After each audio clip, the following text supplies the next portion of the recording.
May Day Festival fireworks exploded in City Hall Tuesday night as residents upset over what they call excessive police presence and tactics prior to and during this year's May Day Festival call for the mayor and city council to take action.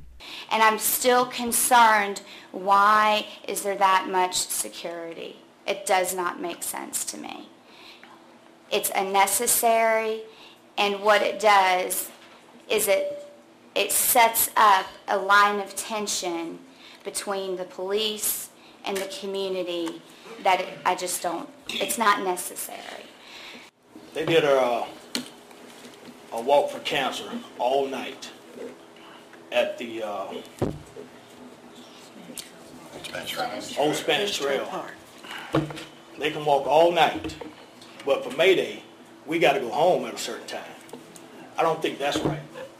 I'm not going to repeat anything that's already been said here tonight. I'm just simply going to ask you for the appeals. You've heard it, the appeals from the folks. And with this many people representing the community with the concerns that they have, then you know there must be something genuine that's going on. And I can say for a fact that I have been a victim of some of the police issues in the city in that particular neighborhood. So I can attest to that personally. I have been stopped and I have been asked, where am I going? And I tell you what, that was a real big issue for me. I wanted to bring the issue to you, but I didn't, because I am for enforcement of the law, but I'm not for infringing on the rights of the people. The actions and attitude are severe. The personnel, or the attitude down there is demeaning. It is exactly what we've said here today is what's happening in that community. You've heard the appeal. And the reason they're coming to you is because we cannot vote the sheriff or the police, the chief of police out of office.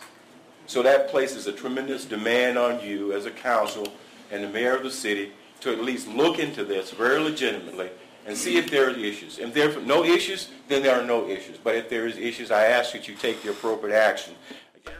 That entire segment of the meeting can be viewed today on the Cvctv community channel.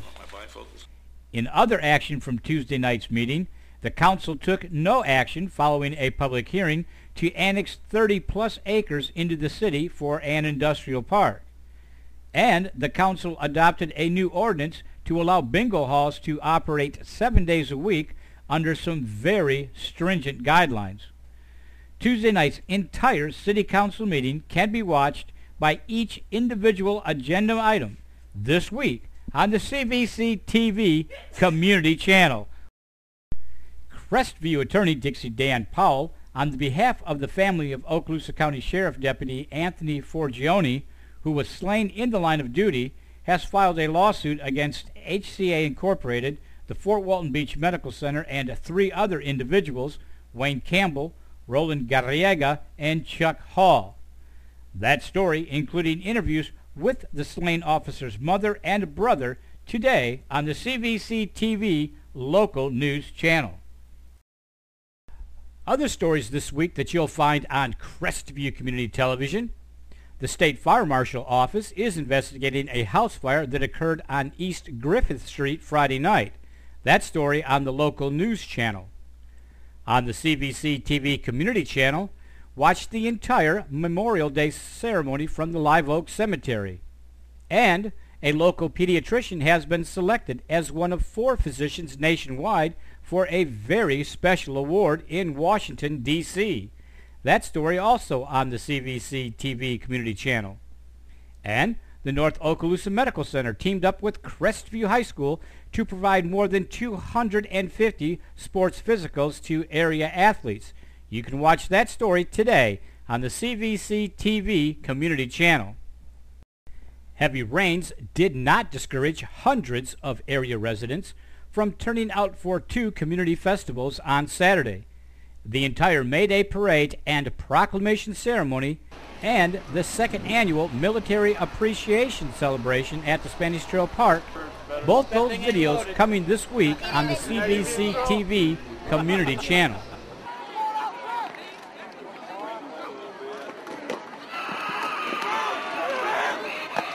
Get in there! And on the Cvctv Sports channel, more than 20 minutes of highlights from Friday night's rainy Spring Classic football game between the CrestView High School Bulldogs and the Niceville Eagles.